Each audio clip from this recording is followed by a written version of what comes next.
What is going on, boys and girls of YouTube? We've got another top 5 video. We're doing ADCs today. I know in the comments below people said support because support is more important than the duo lane. Kind of agree, but support, we got a little more depth for support, right? I want to get some more builds up and I want to do a little more research before and have more clips and stuff before we do that. So we're doing ADC today. Super easy, super basic.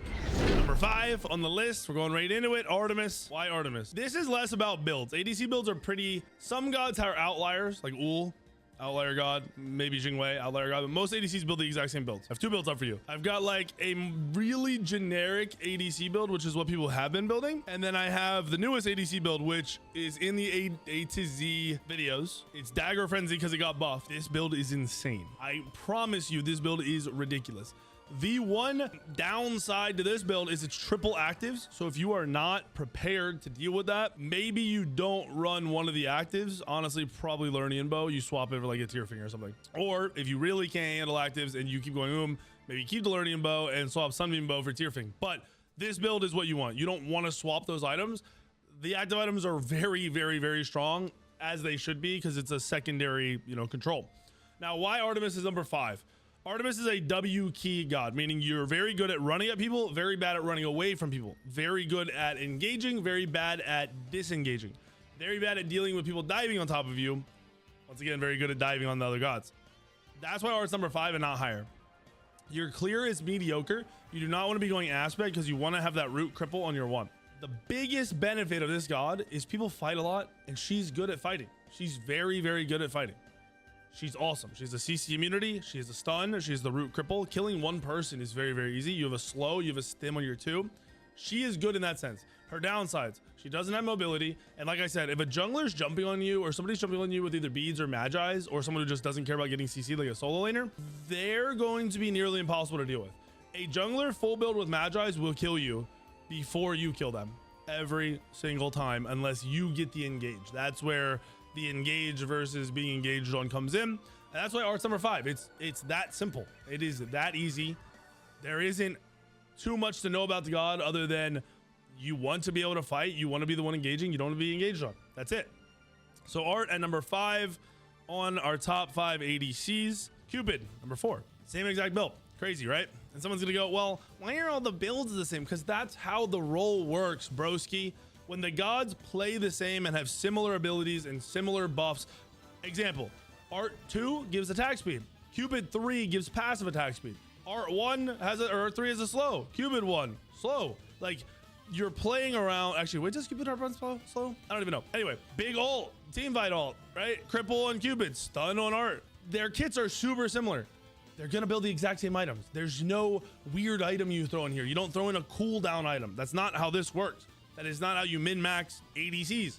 The ADC builds tend to all be the same, except for, like I said, Hou Yi, maybe Jingwei, a handful of other gods. So you've got the exact same new build with Dagger Frenzy.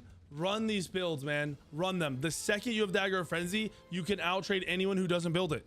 You can win every 1v1 on someone who doesn't build it. You can kill jungles in a 1v1 at level 3, 4, 5.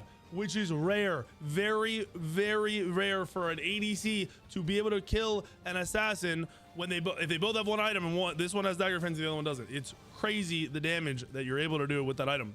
And if you want to break down here, Dagger Frenzy got changed. The passive of Dagger Frenzy is it's 10 auto attack damage, 10 basic attack damage, plus 4 per level. So that's plus 8 at level 20. That's 90 basic attack damage added to your autos for 6 autos. It also gives you attack speed for those 6 autos. And then you have the base stats, which is flat 10% attack speed plus 35 strength. So for 6 autos, Dagger Frenzy has 125 in-hand damage. That is 2 items worth of in-hand damage for 6 autos. If you kill somebody, this resets. You'll kill somebody in 6 autos. They will die. Between your abilities and 6 autos, they will die.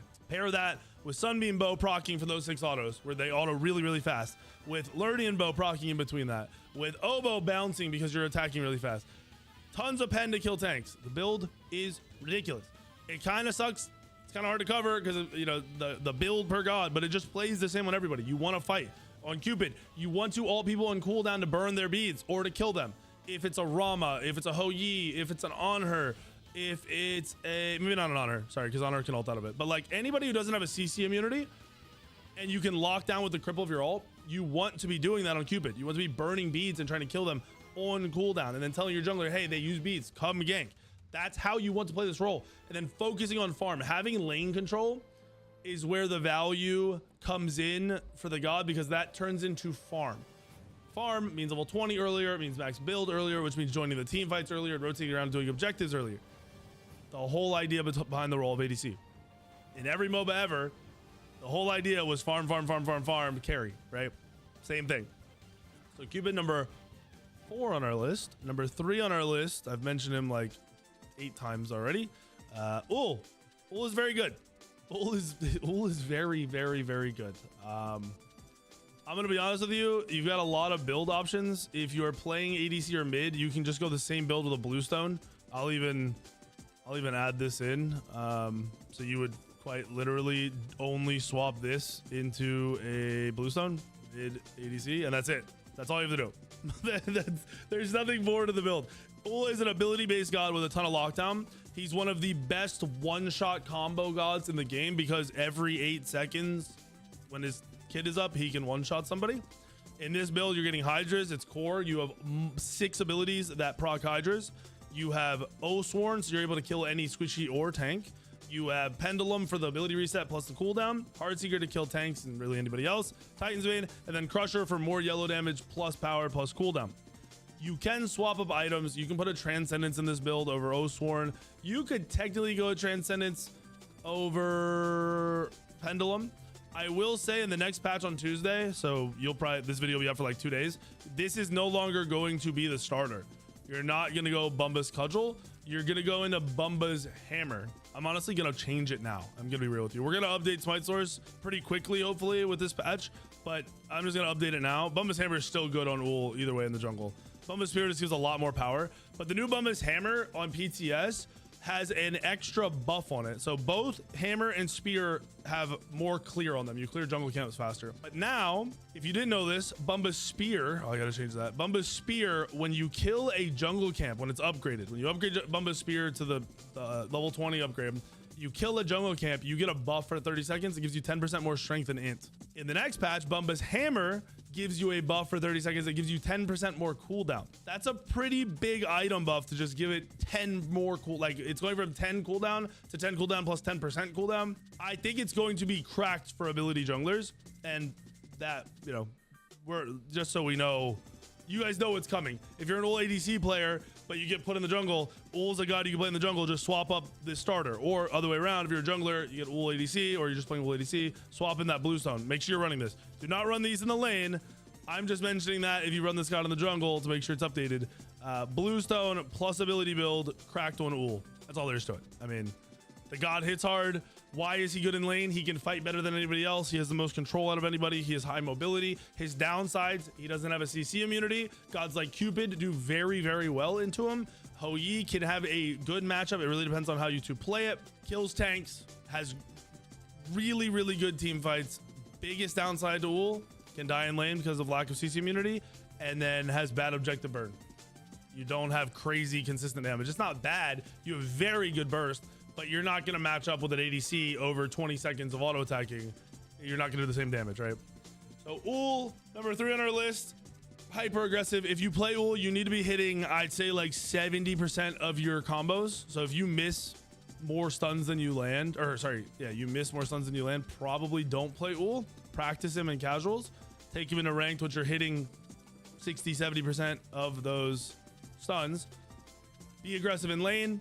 Play around fighting. Try to match yourself with a support that is aggressive, so they are clearing or fighting. If they're clearing for you, that like a Sylvanas, or honestly even a Yamoja or a Ymir, then you can fight very easily. Those gods also fight really well too, so they clear into the fight, which is great for Ul. Look to pair yourself with those gods. That's number 3 on our list. The top 2 should be obvious, I feel like. It's Xbalanque. Xbalanque's seen multiple nerfs. It doesn't matter. Xbalanque is one of the hardest hitting auto attack gods in the game.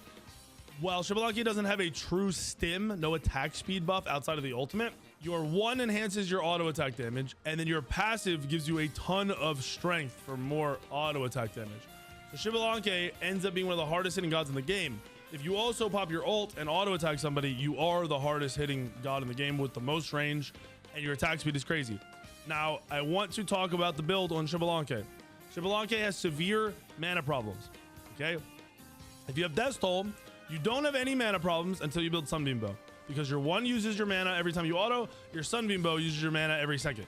If you are not min-maxing your Sunbeam Bow value, meaning if you don't guarantee land your autos, you can't leave this on, right? So if you're in a fight and you're throwing autos into the air, that Sunbeam Bow cannot be on, or you will go, boom, you will lose your mana, out of mana. What you can do is two options. You can swap Sunbeam Bow to this slot and make sure you upgrade this Death's Toll to the Death's Embrace, so that way you aren't going even with your one and your Sunbeam Bow up, as long as you are hitting autos. Or you can do, as I mentioned on some of the other ADCs, is swap out the Sunbeam Bow for a tier thing. I don't think that's good. It is definitely not as strong. Sunbeam Bow is the strongest auto attack god auto attack item in the game besides Dagger of Frenzy. Pair the two together, it's absolute destruction. Now, even if you mess up and leave the Sunbeam Bow active for too long and lose a lot of mana, you can just go auto minions and get all your mana back. It takes like 2 seconds to get all your mana back. It's nothing. So it's not even the end of the world that you go It's just big in team fights that you are controlling this active and you're not leaving it active and burning through mana in major team fights. You cannot do that. That is what would be the downside of Xbalanque, is the mana issue. Xbalanque is very safe. You have a CC immunity on your 3. You've got a slow on your 2, which is good for setup. You have a ton of auto attack damage. You have a lights out ultimate that's good for team fights anywhere on the map, for you to run away, for your teammates to get away, for your teammates to engage. Xbalanque is awesome. I mean, that god is amazing. Xbalanque's true counter is Cupid.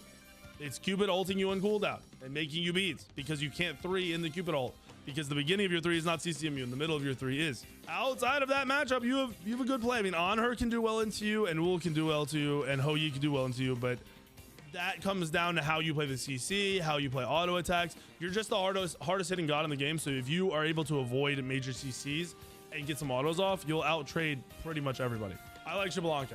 I think Xbalanque's team fight ult is just, it's not possible to put it into a number form how valuable it is and how many team fights it actually wins. A lot of the time you don't even realize what it's doing, because if you aren't playing against it, you don't process, this person can't see, this person's stuck in it, this person leaves this, it's very slow. Like, we can chase, we can run, we can fight around it. There's a lot going on. Plus the buff from Xbalanque's ult is crazy. We talked about it, but it's absolutely ridiculous. So that's number 2 on our list. Number 1, Hou Yi. Hou Yi's been great since Hou Yi came out. Same build. This build's probably even better on Hou Yi because you're able to stun somebody and then automatically hit all 3 learning bow procs. Hou Yi's great. Another god. High mobility on the 3 with the buff they gave to him. You're very, very safe. You don't have a CC immunity, but outside of the CC immunity, you are insanely safe with that time in the air. Plus you have a knock up. You have a stun combo that you can do very easily off of the knock up. You can one-shot somebody with a correct bounce on the 1, which just comes down to like luck at that point. Like, you don't even need to worry about it. You don't even be trying to hit multi-bounces. The god is good enough regardless. You hit the multi-bounces, they get insta-shredded. Then you have your ultimate, which has always been valuable in Smite 1, but now they added the extra wall so you can block people off and lock them in way easier. The ultimate threat, that ultimate threat in teamfights is crazy. It controls way more of an area than it did in Smite 1 with the wall. It's scary. The slow is ridiculous. You can fight in it and use it for self-peel. Not a lot of downside on a lot of these gods, especially with Dagger Frenzy being valuable again. These gods where they weren't really that threatening in their first 2 to 3 items, maybe 3 items in, they were pretty threatening. Now they're threatening as soon as they have Dagger Frenzy. You have to be afraid of these ADCs. Junglers can't just force fight you and automatically out trade you in auto attacks, which I think is really valuable for Hou Yi, because Hou Yi is ultimate aggression. Once again, you can jump in, knock somebody up, stun them, and kill them before they get out of the stun when you have these 3 items. You pair it with even these 2 items, you're probably killing them. You get a good bounce, you get a double bounce. They're insta-dead regardless of the auto attacks. Hou Yi's who you should be playing. I realize I have so many years and hours on the god from Smite 1 into Smite 2 that it's just second nature. If you're new to the game or you're trying to learn the game, Hou Yi is somebody that will take some time on the bounces to learn, but you should learn him. He's very, very, very strong. He's been good since he came out. I don't know if Hyra is going to nerf him. I highly doubt it. I would bet we see gods like CERN buffed in the ADC role or Apollo buffed in the ADC role before we see gods like Xbal and Hou Yi truly nerfed to the point where they're not top 5. That's where we're at. Hopefully this top 5 helps you. I think realistically we'll see the build change probably in 2 weeks like we always do as ADCs. I don't think that's a problem necessarily. It's just you need to keep updating yourself with Smite Source. If you're looking for like what other ADCs can I play, Honor's very good but very skill dependent, so I don't recommend most people playing him. I'm not a big fan of Apollo. I'm not a big fan of Neath ADC with Aspect, really Neath at all in ADC. Rama's really weak right now. Medusa's hyper aggressive but dies a lot and not safe. Izanami's not very safe. Jingwei would be my outlier god that I would mention right now. Jingwei plays around crit though. You can run the auto attack build, the dagger frenzy build, but she plays around crit.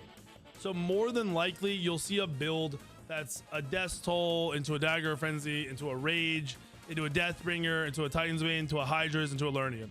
You'll run like a Mercury build essentially on Jingwei because your 2 gives you so much value without having an attack speed build that you're able to go the crit 1-tap builds. I don't recommend crit builds. Someone's gonna ask this, I already know. Well, can I run crit in ADC? You can run crit in ADC. It's not worth it because if the other team has a brain, they will run Spectral and they will run another auto attack item that, you know, that reduces your attack speed. There's multiple in the game. There's Leviathans, which reduces your strength and your basic attack power, which would bring your crits down even more. There's ways to fully counter crit easily, where there aren't ways to fully counter yellow number builds easily. The yellow number builds are the Sunbeam Bow, Dagger Frenzy, Oboe builds. Attack speed reductions obviously hurt all people building attack speed, but crit losing damage by strength, basic attack power, and just flat crit damage on Spectral makes crit very risky. You're literally saying, I'm building this because the other team doesn't have a brain. And I think that sucks because the one game you run into somebody with a brain, it's not a fun game. So watch out for the crit builds, run them. They're still fun. They're going to carry lower level games for sure. If you guys need any, you know, information on anything else, you know, information on ADCs or something I missed, drop it in the comments, hit the like button, make sure you're subscribed. I'll see you in the video later tomorrow, the next day, and the next day.